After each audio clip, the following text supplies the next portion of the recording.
할렐루야. 네, 오늘도 은혜 주실 우리 주님 기대하고 믿습니다. 네, 오늘 말씀의 키워드는 두 가지입니다. 다시라는 말과 부흥이라는 말입니다. 사도행전 강해 설교를 작년부터 시작했는데요. 중간중간 다른 설교 하다 보니 아직 좀 한참 남았습니다. 오늘부터 다시 말씀이 시작됩니다. 28장까지 있기 때문에 아마 내년 초까지 사도행전 말씀을 계속 나눌 생각입니다. 이 말씀 통해서 다시 한번 하나님 주신 은혜로 충만한 시간이 될 수 있기를 우리 주님의 이름으로 축원합니다. 여러분, 다시란 말은 굉장히 어감이 좋은 말입니다. 실패하고 휘청이고 넘어지고 멈출 수 있지만 툭툭 털고 일어나서 다시 한번 해보지. 다시 한번 해도 되죠? 영어로는 again입니다. again, one more. 한 번만 더 해볼까요? 이런 말 굉장히 좋은 말입니다. 오늘 다시 하나님 은혜가 부어지는 이 시간이 될 수 있기를 우리 주님의 이름으로 부탁드립니다. 사도행전 말씀 처음부터 들었던 분들은 좀 말씀을 뼈대를 잡으면서 들으시겠지만 지금 중간부터 들으신 분들은 사도행전이 어디로 가고 있나 혹시 감을 못 잡으실 수도 있는데요. 사도행전에는 사도행전 1장 8절에 있는 말씀을 중심으로 선교 여행의 역사가 나옵니다. 그래서 지금까지 살폈던 말씀은 1차, 2차 선교 여행에 관한 말씀이 있었고 오늘부터는 3차 선교 여행이 시작되는 말씀을 나눌 건데요. 이 말씀이 바로 1장 8절에 있는 말씀을 근거한 겁니다. 우리 한번 읽어볼까요? 오직 성령이 너에게 임하시면 너희가 권능을 받고 예루살렘과 온 유대와 사마리아와 땅끝까지 이르러 내 증인이 되리라 하시니라. 아멘. 자, 사도행전이 시작될 때 예수님의 제자들이 함께 모여서 성령 받기 위해서 기도합니다. 또 강력한 성령의 권능을 받고 난 다음 교회가 탄생했습니다. 첫 번째 교회가 예루살렘에 세워졌죠. 그래서 예루살렘부터 시작해서 바로 옆에 땅 유대 지방, 그리고 그 다음은 사마리아, 이렇게 해서 이스라엘 전체가 복음을 받아들이는 역사가 있었고, 그 다음으로는 땅끝을 향해서 예수 그리스도의 증인이 되리라 라고 고백하면서 예수님의 제자들과 부활의 증인들이 함께 선교 사역을 펼쳤습니다. 이것이 사도행전의 전체 줄거리입니다. 자, 이 중심 인물은 사도 바울이었는데요. 바울이 이 사도행전에서 전체적으로 4번의 선교행을 갑니다. 그게 이제 1차, 2차, 3차, 4차입니다. 1차 때 이제 배를 타고 가서 주로 터키 땅으로 불리는 튀르키예 지방을 주로 가서 사역을 했고, 2차 때는 육로로 가서 튀르키예와 그리스, 그리고 오늘부터 살펴보게 될 3차 선교행은 역시 튀르키예와 그리스에 가서 바울이 사역을 하다가 마지막에는 재판받기 위해서 로마로 끌려가는 여정들, 이걸 이제 4차로 계산하면 사도행전은 총 4번의 선교 역사가 나옵니다. 오늘부터 살펴보게 될 3차 선교 여행은 그럼 이동 거리만 해도 5,000km가 넘는 긴 거리를 약 5년의 일정 가운데 바울이 사역을 하게 됩니다. 자, 다시 시작되는 3차 선교 여행. 자, 오늘 본문 말씀 23절에서부터 시작되고 있습니다. 한번 읽어볼까요? 얼마 있다가 떠나 갈라디아와 부르기아 땅을 차례로 다니며 모든 제자를 굳건하게 하니라. 아멘. 자, 얼마 있다가라는 말은 2차 선교행을 마치고 바울이 예루살렘과 또 자신의 파송교회였던 수리아 안디옥 교회에 잠시 체류합니다. 기간이 굉장히 짧습니다. 제가 봤을 때는 6개월이 안 될 것 같아요. 이 짧은 시간 동안 바울이 휴식을 하면서 3차 선교행에 대한 그림을 그립니다. 그리고 오늘날처럼 온라인으로 계좌로 돈을 붙이는 그런 시절이 아니니까 바울이 긴 사역에 필요한 선교 헌금들을 모아서 3차 선교행을 준비합니다. 그래서 얼마 있다가 떠났단 말은 드디어 이 수리아 안디옥교를 떠나서 3차 전도행을 시작합니다. 자, 여러분, 이 3차 전도행에 가장 먼저 들렸던 것은 갈라디아 땅과 부르기아 땅입니다. 지도를 보면요. 지도 왼쪽에 보면 안디옥이 바로 수리아 안디옥입니다. 여기서 바울이 출발해서 육로로 지금의 튀르키예, 터키 땅으로 들어갑니다. 그래서 자신의 고향이었던 다소를 거쳐서 더베, 루스드라, 이고니온, 그리고 또 다른 안디옥, 여기는 이제 비시디아 안디옥이라는 곳으로 갑니다. 자, 지금 처음부터 말씀을 들었던 분들은 1차, 2차 때 바울이 여기서 전도했었구나 기억나실 겁니다. 바울이 첫 번째, 두 번째 선교사역 때 들렸던 지역을 가장 먼저 방문하면 이 지역을 크게 갈라디아, 부르기아 지방으로 부르는 거죠. 자, 여러분들은 저 지도를 봐도 많이 움직였겠구나.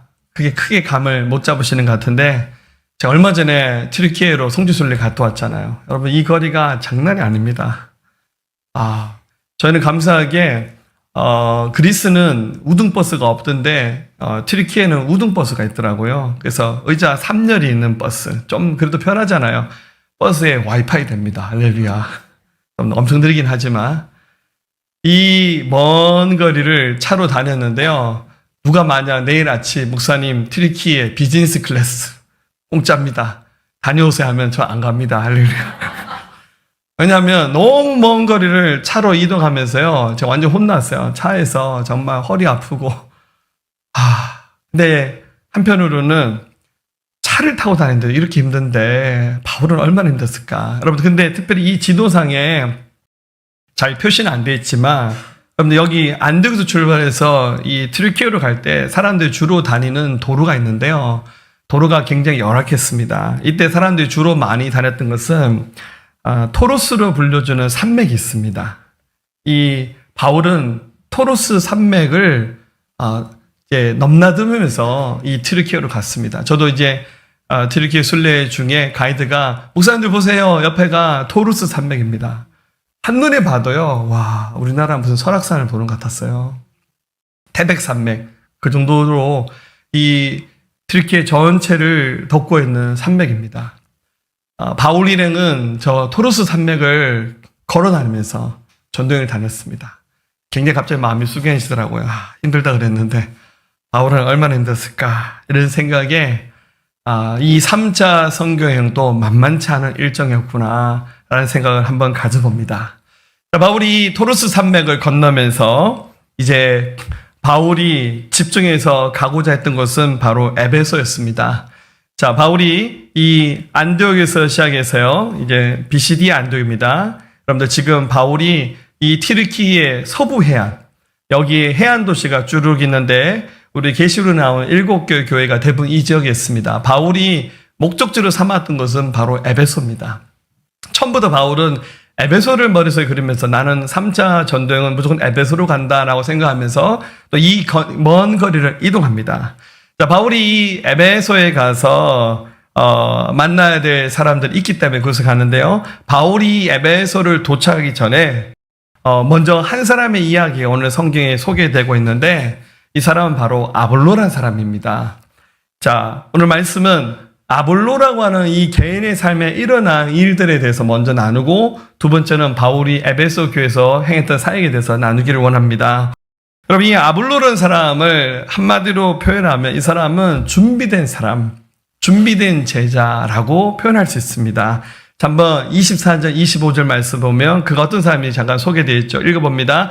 알렉산드리아에서 난 아볼로라 하는 유대인이 에베소에 이르니 이 사람은 언변이 좋고 성경에 능통한 자라. 그가 일찍이 주의 도를 배워 열심으로 예수에 관한 것을 자세히 말하며 가르치나 요한의 침례만 알 따름이라. 아멘. 자, 바울이 아직 에베소에 도착하지 않았어요. 그럼 에베소에 교회가 세워졌잖아요. 바울이 2차 전쟁을 마칠 때 에베소에서 교회를 세웠습니다. 바울이 에베소를 싹 빠져나오면서 에베소 교회를 누가 맡아서 사역했냐면 우리가 잘 아는 브리스길라와 아굴라 부부가 에베소에 머물면서 이 교회의 사역을 하고 있었어요. 근데 때마침 이 에베소에 누가 왔냐면 알렉산드리아 출신의 아볼로라는 사람이 여기 찾아왔습니다. 자, 아볼로라는 사람은 이 이름이 원로 아폴로니우스라는 이름의 약자입니다. 이 사람은 유대인이에요. 근데 고향이 이스라엘이 아니라 알렉산드리아입니다. 그러니까 알렉산드리아가 도대체 어디고? 예, 여러분 알렉산드리아는 아프리카 북단의 이집트 북쪽에 있는 도시예요.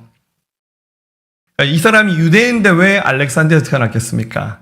자기 부모가 일찍 이민을 가서 이집트에 살면서 이 알렉산드리아에 살았는데 이 알렉산드리아에서 이 사람이 태어난 거예요. 그러니까 이 사람이 딱 이런 데 듣는 순간 바울하고 좀 비슷하네. 바울이 유대인이지만 다소에서 태어났잖아요. 부모님은 유대인이지만 다소 출신이고, 아볼로라는 사람은 부모님은 유대인인데 부모님이 어떻게 이민을 가서 이집트의 알렉산드에서 태어났어요. 이렇게 생각하면 아유 그 알렉산드 촌에 뭔 별거 있겠나 그렇게 생각할지 모르지만 그렇지 않습니다. 여러분, 이집트 알렉산드리아는 굉장히 일찍 문명이 꽃피웠던 도시예요. 지금 인구가 500만이 넘는 도시인데요.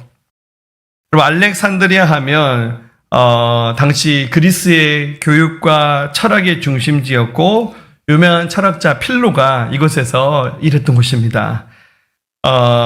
잘 이해가 안 되시면 딱 한 가지 얘기하면 아실 겁니다. 여러분들 우리 동네에 저기 가면 등대박물관 있잖아요. 가보셨죠? 네, 거짓말 못하면 저 한 1000번 가봤습니다. 할렐루야. 네, 거짓말 못했어. 근데 인류 최초의 등대로 소개되고 있는 등대가 기원전 한 200년 좀 더 된 과거에 만들어진 파루스 등대. 이 파루스 등대가 있는 곳이 바로 알렉산드리아입니다. 이게 세계 7대 불가사의 중에 하나인데요. 지금 이제 파루스 등대는 없어졌지만 일부만 남아있지만 최근에 바닷속에서 파루스 등대의 일부 잔해가 발견되게 됐죠. 여러분들 놀라지 마세요. 파루스 등대의 높이가 135m였습니다. 우리 교회보다 조금 높아요. 할렐루야. 예, 우리 교회 한 12m 되나요? 여러분, 이 기원전에 등대를 만들었고 그 높이가 135m 됐다는 거예요. 알렉산드리아의 문명이 얼마나 대단한지를 알 수 있어요. 이게 세계 최초의 등대입니다. 그 높이 건물에다 어떻게 불을 피워서 밤에 항로를 밝히는 일을 했는지 정말 굉장히 기묘하죠. 그때 당시 그 사람들의 지혜가 굉장합니다. 이 아볼로는 알렉산드리아에서 태어나서 성장하면서 굉장한 지식과 학문을 갖춘 사람으로 아마 바울이 나중에 제자 삼았던 사람 중에 여러분들 디모데도 유명하고 디도도 유명하지만 이 아볼로가 굉장히 탁월한 사람이었어요. 자, 그래서 이 아볼로는 지식과 영성을 경비한 제2의 바울 같은 사람이 바로 아볼로입니다. 그래서 로마와 유대 사이의 두 가지 세계를 다 이해할 수 있고 두 가지 언어를 다 쓸 수 있는 정말 몇 안 되는 굉장히 능숙한 제자입니다. 선교지에서 탁월하게 쓰임받을 수 있는 주인공이 바로 오늘 이 성경에서 탄생합니다. 사랑하는 여러분, 때가 되면 하나님이 사람 보내시고 사람을 세우시는 것 같아요. 우리 교회 공동체 안에 아볼로처럼 세우시는 믿음의 사람들이 좀 많이 세워졌으면 좋겠습니다. 자, 여러분에게 축복할까요? 당신이 아볼로입니다. 자, 이제 이름 바꿉시다. 아볼로 집사님 하는 거예요. 할렐루야. 네, 우리 정말 주님께 고백하기를 주님 내가 여기 있습니다. 내가 아볼로처럼 그렇게 살아가기 원합니다. 이렇게 고백하시는 주인공들 되시기를 축복합니다. 자, 아볼로가 이렇게 탁월한 믿음의 사람으로 준비될 수 있었던 이유는 한 가지입니다. 그가 바로 복음을 만났기 때문에요. 복음은 예수 그리스도입니다. 우리 원래 아볼로가 똑똑한 사람이었고요. 학문이 있는 사람이었어요. 근데 말씀을 보니까 26절에 그가 회당에서 담대히 말하기 시작하기를 브리스길라와 아굴라가 듣고 데려다가 하나님의 도를 더 정확하게 풀어 이르더라. 여러분, 에베소에 지금 브리스길라와 아굴라 부부가 머물고 있었어요. 바울이 지금 예루살렘으로 돌아가는 사이에 이 교회를 맡아 있는 동안 이 아굴라 부부가 아볼로 보니까 야, 이 사람 참 괜찮네. 그러면서 이 아볼로에게 정확하게 하나님이 또 예수 그리스도에 대해서 가르칩니다. 그랬더니 이 아볼로가 브리스길라 아굴라 부부의 이 가르침을 받아서 아볼로가 예수님을 깊이 만나는 경험을 합니다. 사랑하는 여러분, 이 한 사람이 예수를 믿게 되는 거 별거 아닌 것처럼 보일지 모르지만 여러분 결국 복음이 전해지는 곳에 진정한 부흥이 일어나는 겁니다. 그럼 부흥은 복음을 받아들이는 거예요. 그럼 죄송하지만 예수님 믿으면 이렇게 전도 받으시는 분이 있을지도 모르겠어요. 야, 교회 가면 다 잘 된다. 교회 가면 복 받아. 교회 가면 병이 다 나. 여러분들 이것은 하얀색 거짓말이라는 거 아시죠? 네. 그러니까 예수님 믿으면 복 받는 거 맞아요. 그러나 우리가 생각하는 그 복이 예수 믿으면 부자 되고 모든 병이 다 낫고 만사 형통.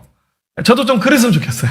그러나 예수님을 위해서 살아가는 인생에 때때로 어려움도 있고 또 시험당함도 있을 수 있고 연약함이 있을 수 있어요.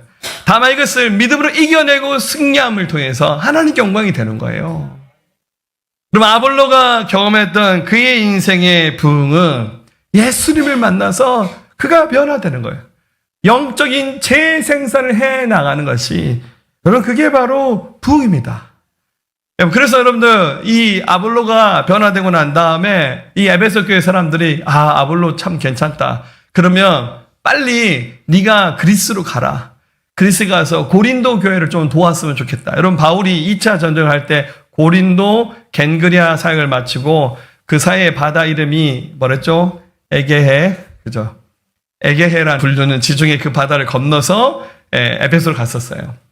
거꾸로 바울이 오기 전에 아굴라 부부가 이 아볼로를 에게해를 건너서 아가야 지방으로 보냅니다. 그래서 이때부터 아볼로가 사역자가 됩니다. 한번 27절 8절 말씀 볼게요.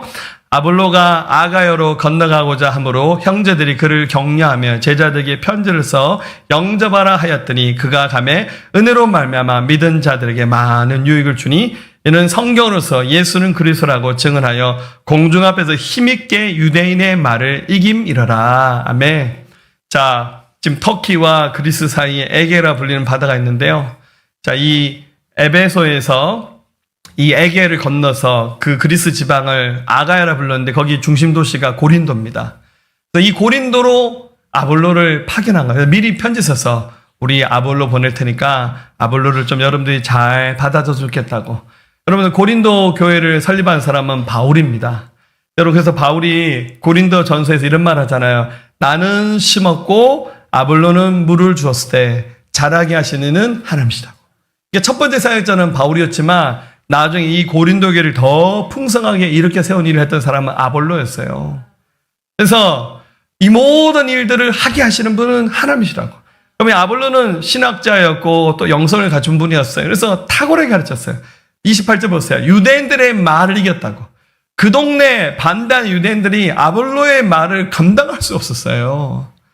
어떤 점에서 바울보다 더 탁월하게 가르치면서 사역했던 사역자, 이 사람이 바로 아볼로였습니다. 할렐루야.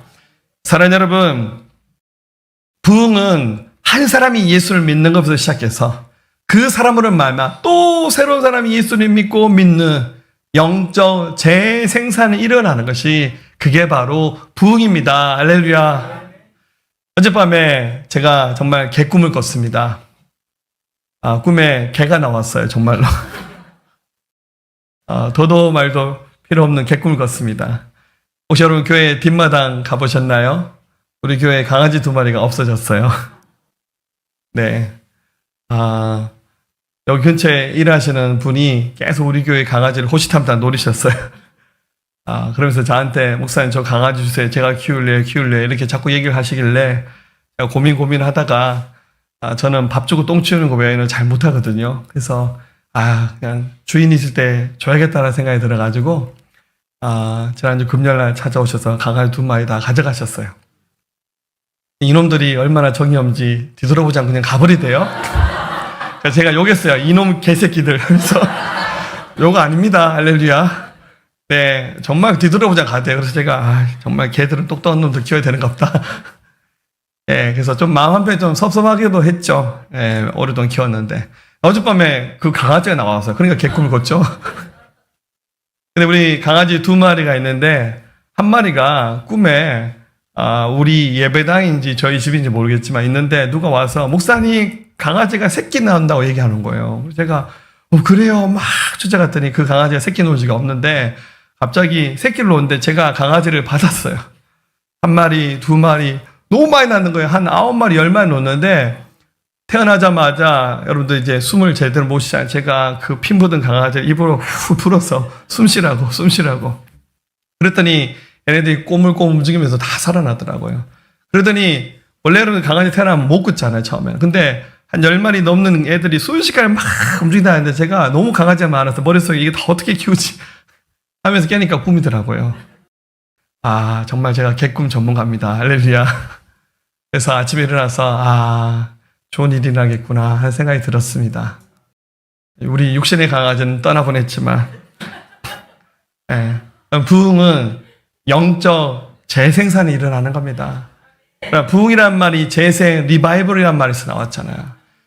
아볼로 한 사람이 예수를 믿었지만 이 한 사람으로 말미암아 수많은 사람이 예수를 믿고 고린도 교회가 세워지게 된 역사들. 여러분들 아볼로가 경험했던 인생의 부흥을 경험하기를 주님의 이름으로 축원합니다. 자, 이렇게 해서 아볼로는 이제 지중해를 건너서 그리스로 먼저 가 있고 드디어 바울이 에베소에 도착합니다. 자, 앞서 에베소 얘기를 많이 했습니다만 에베소는 이 튀르키예 서부 연안에 있는 항구 도시 중에 하나입니다. 당시 로마의 황제였던 아우구스투스가 BC 27년에서 14년 사이에 로마에서 이 지역을 다스리면서 소아시아의 수도로 삼았던 곳이 에베소입니다. 인구가 얼마였냐면 우리 포항 인구의 절반입니다. 당시 인구가 25만 명이었습니다. 여러분 포항 50만 또 꽤 큰 도시거든요. 근데 2000년 전에 인구가 25만 명이 넘었습니다. 굉장합니다. 로마 제국에서 세 번째로 큰 도시였습니다. 이번에 튀르키예를 갔을 때 에베소를 저도 일부러 좀 주시해서 봤습니다. 왜냐하면 이 설교를 제가 해야 되기 때문에 에베소를 좀 유심히 봤는데 이게 지금 현재 발굴된 고대 도시 에베소입니다. 여러분 실제로 이 한가운데 길이 있고 제가 찍은 사진인데요. 길 가운데 도로가 있고 주변에 건물이 굉장히 많이 있었는데 지금 이제 중간중간 지진, 전쟁 때문에 대부분 다 무너지고 이렇게 열심히 발굴해서 돌들을 이렇게 제 위치에 세워놓은 장면들입니다. 이게 한가운데 있는데 중간에 뭐 목욕탕도 있고요. 공중 화장실도 있었고, 신전도 있었고, 체육관도 있었고, 또 피온산 서쪽에 극장이 하나 있어요. 이게 바로 그 유명한 극장인데 실제로 말하면 운동 경기장이죠. 여러분 그때 당시 만들어진 이 극장의 좌석의 수가 25,000석입니다. 할렐루야. 지금 여기에 있는 돌들은 그때 당시 돌을 그대로 배열해서 재현한 상태로 발굴하고 있습니다. 가서 저 한가운데 가서 꼭 시키지 않아도 사람들이 찬송을 부릅니다. 할렐루야. 그래서 관리하신 분들이 제지하지만 좀 주책 없게 가서 이렇게 막 주님의 높고 위대하심을 우리 순례가신 목사님들은 꼭 여기서 찬송을 한 곡 부르고 가는 곳입니다. 바울은 3차 선교여행을 시작하면서 타겟으로 삼았던 도시가 바로 에베소입니다.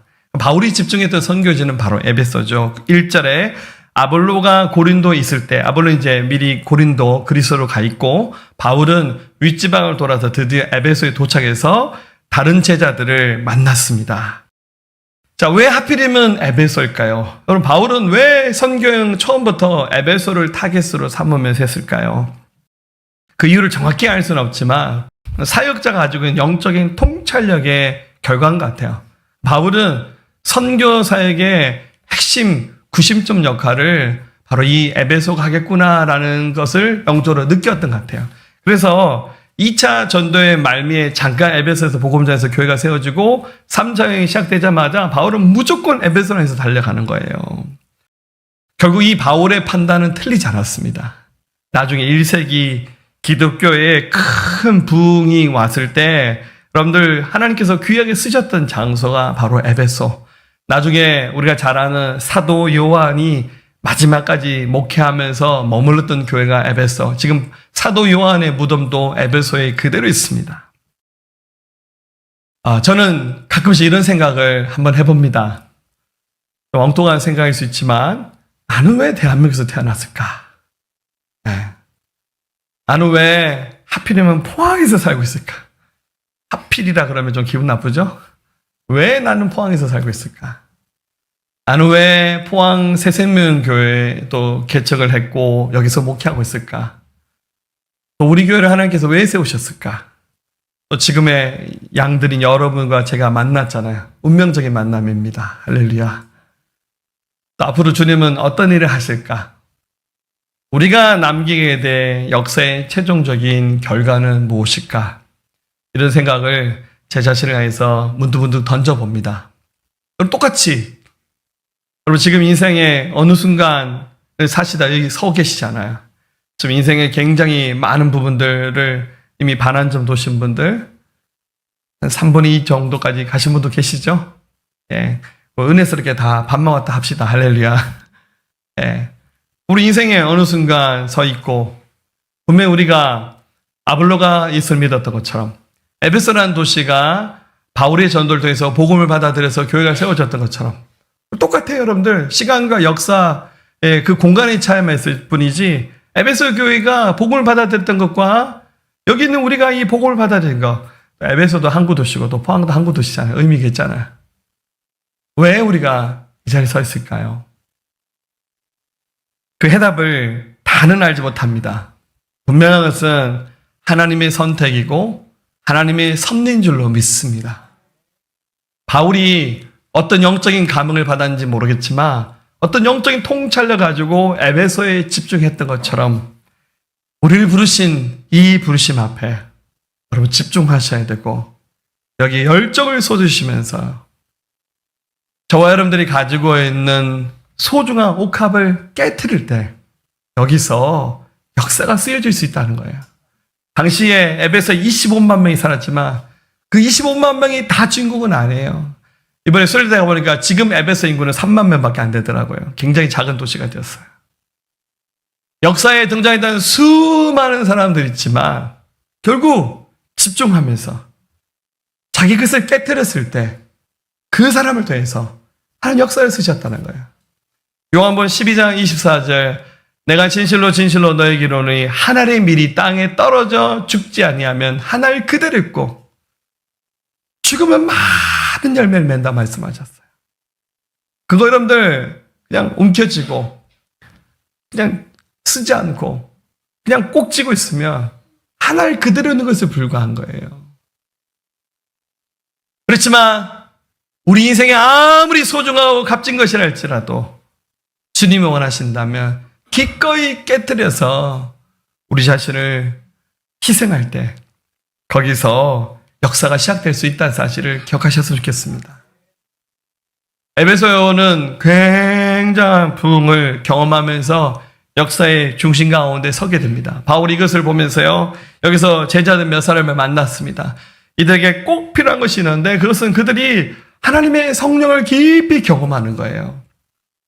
이것을 성경은 성령 침례를 받는다라고 표현하고 있는데요.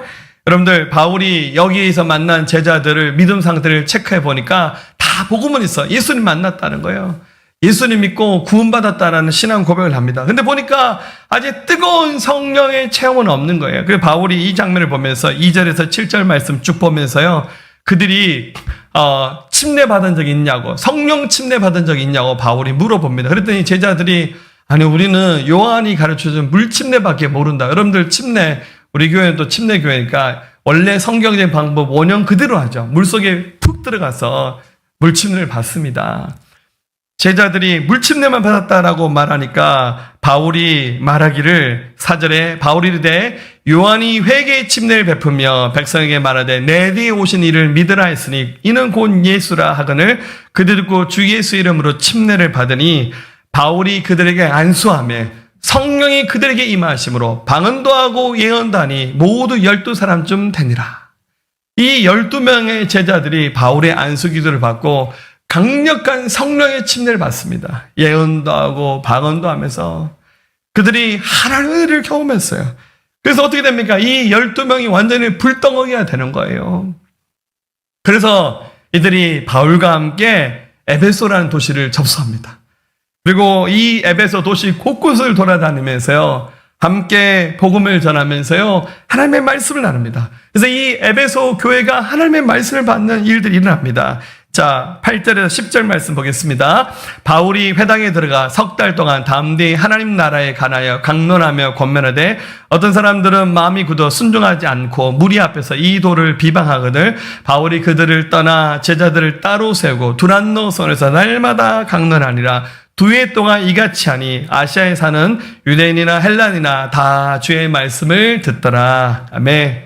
자, 이미 성령의 임재를 경험했던 그 제자를 붙잡고 바울이 이 에베소 도시 전체를 샅샅이 완전히 접수하는 거죠. 그래서 회당에 들어가서 석 달 동안 강론하기도 하고, 그리고 두란노선에 들어가서 여기서 말씀을 강론하는데 적어도 2년 이상 이 에베소에서 어떤 학자는 3년에 말하기도 하며 적어도 2년, 3년을 바울이 에베소에 머물면서요, 말씀을 전하는데요. 여러분, 이 에베소 고대 도시가 지금 발굴되고 있는데요. 그 중간에 가면, 셀수스 도서관이라고 하는 건물이 있습니다. 이게 여러분들 에베소 그 고대 도시 한참 걸어가다 보면 맨 마지막 중심 광장에 있는 곳에 도서관이 있습니다.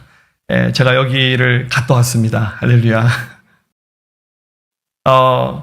이 도서관이 얼마나 큰 도서관이었냐면, 그때 당시에 이 도서관에 보관되고 있는 책이 학자마다 좀 다릅니다만 적어도 한 2만 5천 권이 되었다고 합니다. 별로 안 놀라시죠? 그때 당시 책은 양피에 기록을 했습니다. 책 한 권을 두루마리로 말아서 이 보관하고 있는데 실제로 들어가 보면 그렇게 크지는 않더라고요. 근데 여러분들 여기 이렇게 많은 책을 보관하고 있었다는 말은 이 에베소가 얼마나 문명이 발전했고 굉장한 지식이 있는 도시인지를 한눈에 알 수 있죠. 바울이 이 도란노 서원에서요, 약 2년 이상 머물면서 여기서 말마다 하나님의 말씀을 강론합니다. 근데 희한하게 바울이 강론하는 동안 그 2년의 기간 동안은 핍박을 받지 않아요. 그래서 바울이 이 에베소 전체를 완전히 뒤집어 버리는 에베소에 부흥이 일어났습니다. 할렐루야. 여러분, 진정한 부흥이 뭡니까? 예수 믿고 난 다음 만사 형통의 길을 가는 거 부흥 아닙니다. 여러분, 마땅히 받아야 될 고난이 있다면 그 고난도 받는 거예요. 그게 진정한 그리스도인의 삶의 태도입니다. 그럼 부흥은 하나님의 말씀을 받는 거예요. 그럼 하나님의 말씀이 없는 인생은 길이 없어요.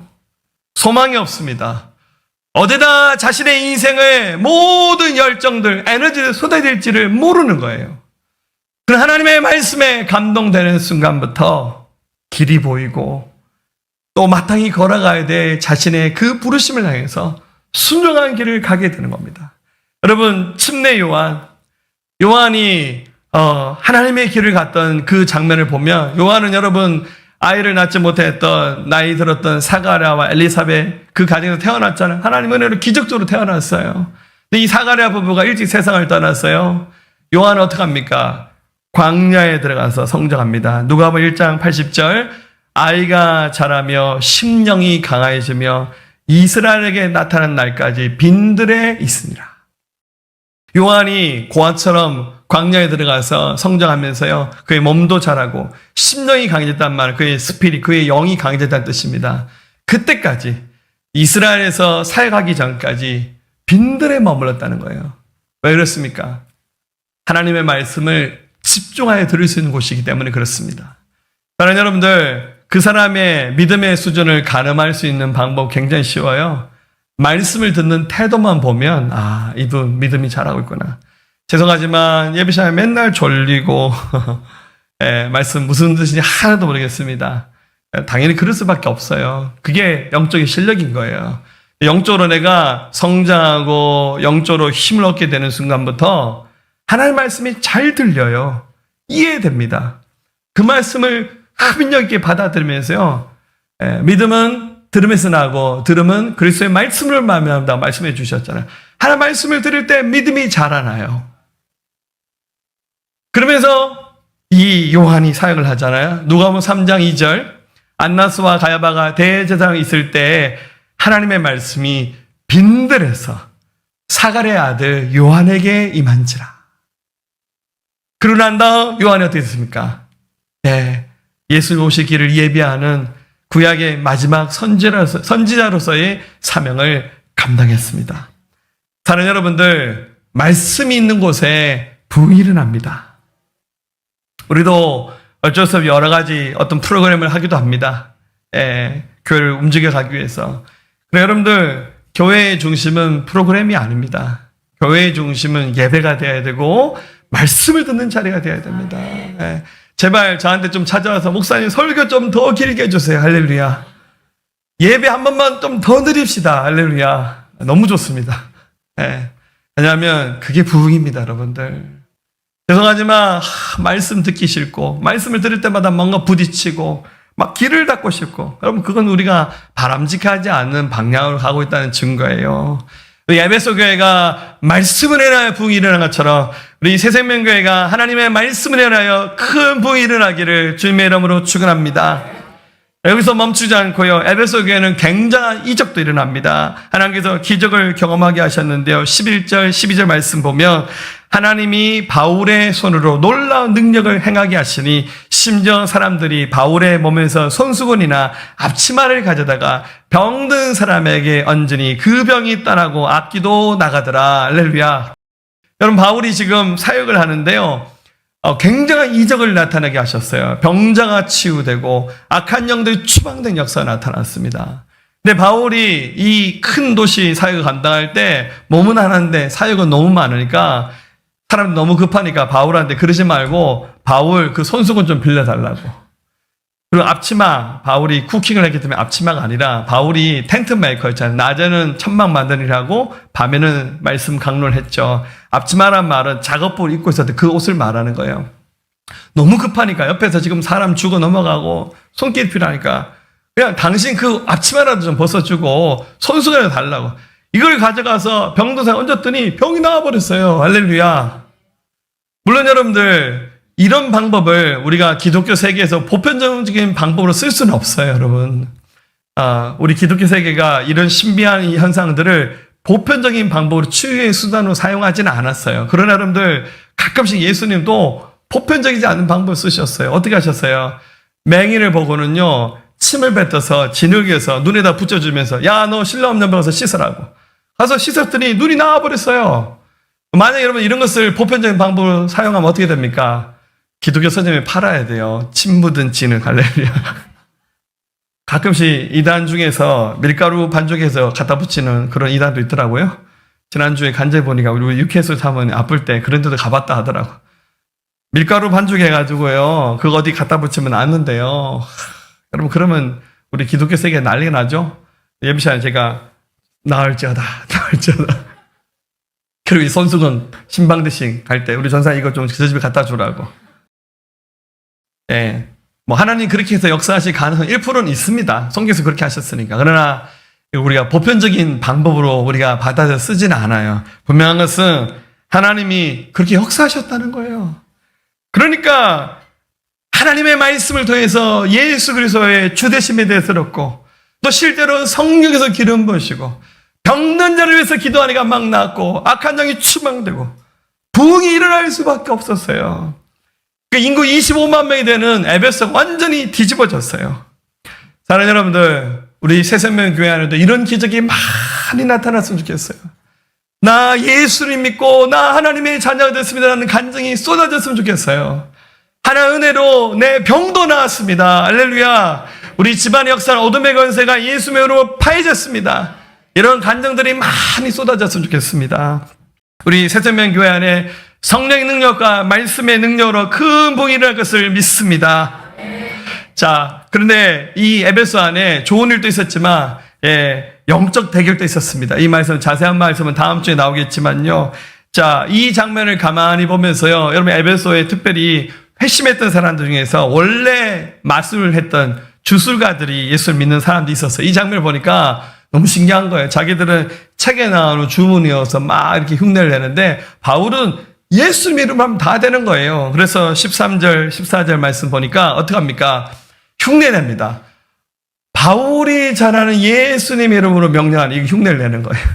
특히 제사장 스게와라는 제사장의 7 아들이 있었는데 이 아들들 이거 흉내를 내는 거예요. 어떻게 하냐면 바울이 전하는 예수 이름을 의지하여 이렇게 하니까 마귀가 이 장면을 떡 쳐다보다 하는 말이 야, 내가 예수도 알고 바울도 아는데 넌 누구냐고. 그러면서 어떻게 합니까? 악기 들린 사람이 이 스게와의 아들들의 위에 올라타서 그들을 막 괴롭혀서 몸이 상한 채로 나중에 벗은 몸으로 도망가 버리는 이런 장면도 성경에 나옵니다. 그러니까 여러분들 눈으로 보기에는 그냥 사역이 되는 것 같지만 이 배우에는 굉장한 영적 대결과 영적 전쟁이 있다는 사실을 확인할 수 있죠. 즉, 이 에베소에서 일어나는 부흥이 그냥 일어나는 부흥이 아니라 하나님의 성령에서 악한 영들을 차단하시고 그 배후에서 역사하시면서 성령께서 이기게 하셨다는 장면을 알 수 있습니다. 사랑하는 여러분들, 우리도 열심히 사역하지만 마귀도 놀지 않아요. 마귀들도 열심히 사역합니다. 교회 안에 분열, 시기, 질투, 미혹, 음란, 수단과 방법을 가리지 않고 마귀가 교회를 엎으려 합니다. 자, 이겨내야 됩니다. 할렐루야. 자, 그래서 결국 이 에베소 교회는 엄청난 부흥을 경험합니다. 우리 17절부터 20절 있는 말씀 보면 결국 그들이 말씀을 듣고 다 예수님의 이름을 높이고 많은 사람들이 돌아와서 예수님께 회개하고, 특별히 19절에 보니까 이 에베소 살았던 마술을 행했던 주술가들이 예수 믿고 난 다음에 어떡합니까? 자신들이 주술을 행할 때 사용했던 그 책들을 다 모아서요, 그 자리에서 다 불태워버렸습니다. 이 장면을 누가가 봤는, 여러분, 누가는 원래 의사자 굉장히 정확한 사람입니다. 그 책을요, 값을 매겨봤어요. 매겼더니 은 5만 냥쯤 되는 값어치의 책을 태워버렸습니다. 여러분, 은 5만 냥이 얼마쯤 되냐면 한 사람의 하루 품삯을 1드라크마라 하는데요.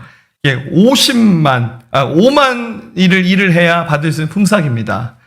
자, 제가 계산을 잘 못하는데 미리 계산을 해봤는데요. 하루 품삯을 10만으로 계산하면 50억입니다. 하루 품삯을 20만으로 계산하면 100억입니다, 여러분들.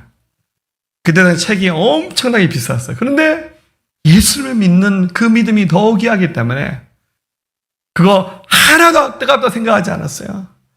싹 다 태워버렸습니다. 이거 들고 있으면 또 그 짓 할 가능성이 많잖아요. 그러니까 뒤돌아가지 않기 위해서 아예 그냥 불태워서 없애버리는 거예요. 오직 복음, 예수 그리스도, 그 대가집을 두려워하지 않았습니다. 이게 여러분들 부흥입니다, 부흥. 가끔 저는 옛날 촌에서 살 때는 신방 가면 막 집에 부적 붙여놓은 집도 있고, 어떤 집에 가면 대나무 꽂아놓은 집도 있더라고요. 저한테 얘기하면 목사님 신방 오시면 대나무 뽑아 가셔야 됩니다. 부적 좀 떼가세요. 자기 겁나서 못 떼겠대요. 가서 제가 부적 다 떼버립니다. 할렐루야. 대나무 뽑아서 제가 들고 와서 교회에서 태워버렸어요. 할렐루야. 여러분, 하나님이 역사하십니다. 두려워하지 마시고 백가집을 더 두려워하지 마시고 가셔야 됩니다. 이게 바로 여러분들 부흥입니다.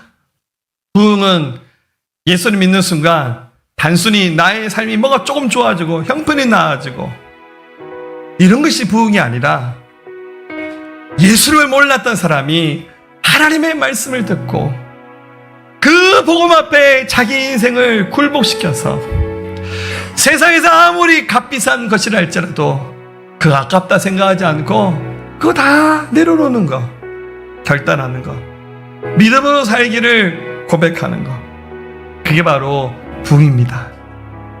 우리 지난주에 전교인 수련회 있었습니다. 수련회 기간 동안 열심히 말씀 들었고요, 함께 기도하고 때로는 회개하기도 하고 하나님께 결단하고 또 서로에 대해서 축복하기도 하고, 하나님의 그 거룩하신 부르심 앞에 내가 믿음으로 살겠습니다라고 고백했는 것들, 이게 바로 우리 교회 공동체 안에 부흥을 주시는 하나님의 일하심입니다. 여러분, 부흥이 일어나는 곳에는 열정을 가지고 헌신하는 사람이 필요합니다. 여러분, 열정 가지고 헌신하시는 믿음의 사람 되어주셔야 됩니다.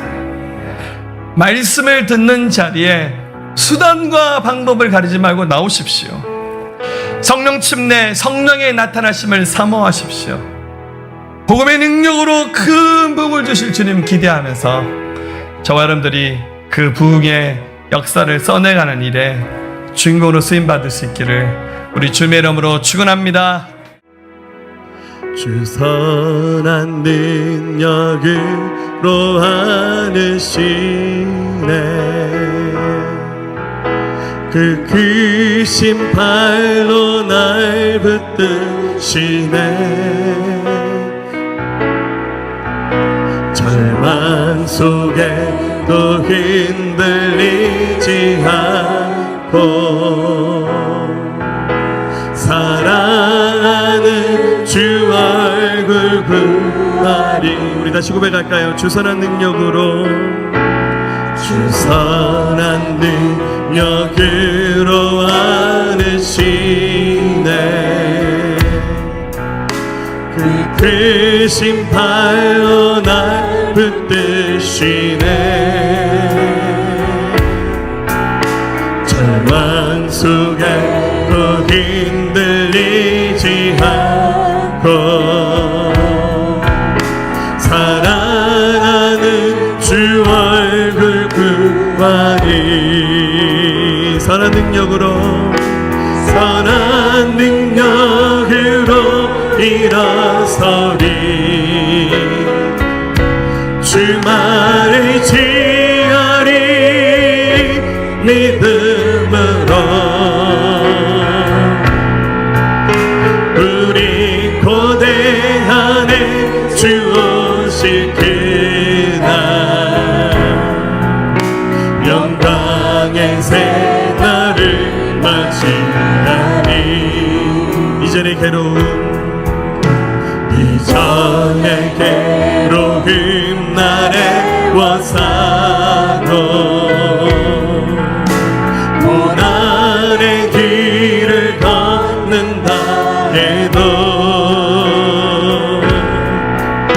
주님께 모두 맡긴 우리 영혼 끝내 승리의 날을 맞으리 이전의 괴로움 나를 워사고 이전의 괴로움 나를 워사고 고난의 길을 걷는다 해도 주님께 모두 맡긴 우리 영혼 끝내 승리의 날을 맞으리 선한 능력으로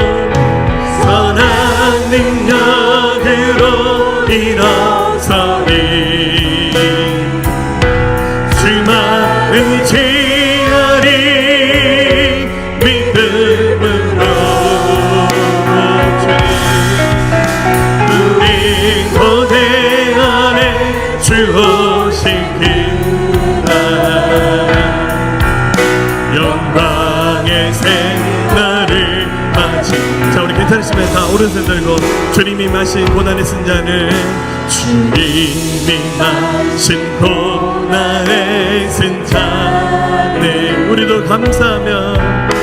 우리도 감사하며 받으리 주님의 남은 고난 주님의 남은 고난 채워가며 예수와 복음 위에 우리 다시 고백합니다. 주님이 마신 고난의 쓴잔을 주님이 마신 고난의 쓴잔을 우리도 감사하며 받으리 주님의 남은 고난 채워가며 예수와 복음 위에 살리라 예수와 복음 위에 살리라 예수와 복음 위에 살리라 예수와 복음 위에 살리라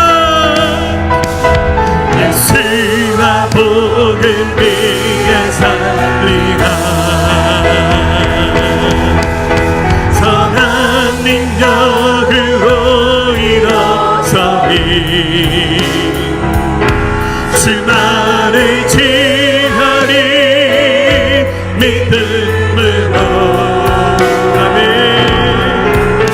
우리 고대 안에 주 오신 그날 영광의 새날을 맞이하리 선한 능력으로